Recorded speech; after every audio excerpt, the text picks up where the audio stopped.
a system under which we reward good teachers for good performance, and also, frankly, get rid of the teachers who are not performing well. I think that's essential if we're going to have the kind of good public schools that all of our students deserve. That means taking on the education bureaucracy a little bit and making some fights, but as governor, I'm willing to do that. Okay. Education funding, once again, like I said, yeah. we have limited dollars, and a lot of this, especially with scholarships and things like that, a lot of it's prioritizing. With our limited education dollars, would you prioritize more money for teachers, for more teachers, or for teacher raises?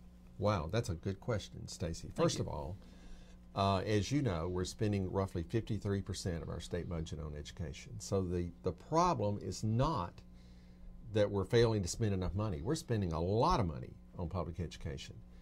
And I think what the public wants is to see us spend that money more wisely and not keep throwing more money at doing the same thing and expecting different results. So we need a governor who's willing to think creatively. But getting back to your question, I tend to think that we need a system under which we are willing to reward good teachers who perform well with additional pay. And we need to move in that direction. And so if the choice is between those two options that you mentioned, I guess I would tend to favor a system under which we are rewarding good performing teachers and doing a better job of that. Do you support pre-K? Or the governor's pre-K program, I should say. If it's more than just a daycare center, if it's meaningful pre-K education that is really moving toward giving those 4-year-olds, primarily 4-year-olds, the kind of educational jumpstart that they need in terms of giving them the skills and to some degree the values that they need as they're growing up.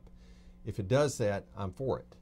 But I'm not for some glorified babysitting arrangement. So I want some meaningful pre-K education. Okay, with the limited dollars, and we're now spending state dollars on pre-K, would you suggest putting more money into pre-K or putting more money into K through 12 education? Again, it depends upon whether we are talking about pre-K that is really meaningful pre-K. Similar, I'm going to say similar to the system that we currently have. Well, I think we need to examine the system that we currently have to make sure that it is performing well and providing those kinds of skills that those 4-year-olds need to start developing. But I'm in favor of that. I think that's important. Head Start's an example of, generally speaking, not totally, generally speaking, of a good, in effect, pre-K program that I think has helped a lot of low-income kids get that jump start that they needed. So to that degree, I think it's very, very important. I don't think I need to tell you that a lot of the skills that young people develop are developed at 3-4 years of age. So to that degree, I think it's important. But again, we've got to make sure that those pre-K opportunities are meaningful and are really giving those kids the skills that they need. Okay, pre-K, more money for pre-K or more money for school infrastructure? Those are tough choices. There's no easy decisions as governor. Again, if it's more money for pre-K that is meaningful pre-K. I'm just going to say, as the system is, as we've noticed, as its results have shown so far. Well, and I need to take a closer examination of that. But in terms of meaningful pre-K, I think that's very important. On infrastructure, I think that's important too. And as you know, one thing that the lottery funds could be used for would be to address infrastructure needs of school systems. And I'm open to using some of that lottery money to help with the infrastructure needs of growing school systems in particular. Okay, you brought up the lottery. It's sort of our next issue. We're moving through a lot of good. This is the way I love it. A lot of issues here.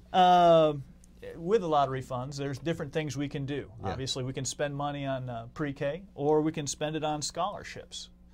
Some people say, as I understand it, infrastructure. There's infrastructure, exactly, and that was sort of my last question. Given the choice of, we have limited dollars, would you say right now, hey, I'm looking, I think we need to put more money into scholarships or more money into pre-K? Well, again, Stacey, I'm going to go back to what I said earlier. It depends on whether it's meaningful pre-K, and I'd want to take a closer look at that to make sure that the pre-K program we have is spending those dollars wisely and is more than just kind of a daycare arrangement. And I'd want to take a close look at that to make sure that's happening. But when you look at the lottery funds, I do think we need to take a look at using some of those surplus funds for meaningful pre-K, that's important, and for addressing some of the infrastructure needs of our schools. And that can be done in two ways. Number one, simply spending some of that lottery money for infrastructure needs in growing school systems that are facing overcrowding, for example, or possibly in the form of loans to those local school systems to help with the infrastructure needs, with the understanding that that money would be paid back over time. So that's another way of possibly doing it. Okay. With the scholarships we're giving out, there's always different things we can do. We could say, hey, the scholarships we're giving out, some people say we're not giving enough money. Some people say, hey, we don't want more money, just give us more scholarships and open it up to a wider range of people. Would you support giving more money than is currently being given for a scholarship, or would you say, let's leave the number where it is and spread out and give it to more people? I think the amount where it is probably pretty good. I am not, and I guess to some degree this is your question, I am not in favor of, in effect, lowering the standards to qualify for a scholarship or to maintain those scholarships. I think when someone receives that Hope Scholarship, there's an expectation that that person should maintain a certain grade average, and I think that's a reasonable expectation. Okay. Which I gather was to some degree the drift of your question. It was pretty close to. Some people say, and this could sort of blends into our next question, do you think it should be, the scholarship should be merit-based or need-based? Probably merit-based. I think that it ought to be open to any student who maintains a certain grade point average, and which is essentially the way it is now. But I think there's a lot of debate about trying to change that. But I basically think it ought to be based on maintaining that grade point average. Okay. Obviously, higher ed always says they want more money, and K through 12 wants more money also. Everybody wants more money. Everybody wants more money. With limited education dollars, do you say, hey, I'm going to put more money into higher ed, or do you say, higher ed, you have your own tuition mechanism, you can raise money on your own if you want to increase tuition, therefore I'm going to put it in K through 12. Where would you, would it be for your money, the state's money, go for higher ed, or would it go for K through 12? Well, I don't think it's an either or, Stacey. I think we got to take a look at it again. We're spending roughly 53% of our state budget on education. And I think we got to take a look at that and figure out where we can most effectively use that money, whether it be pre-K, K through 12, or higher education, and take a comprehensive look at that.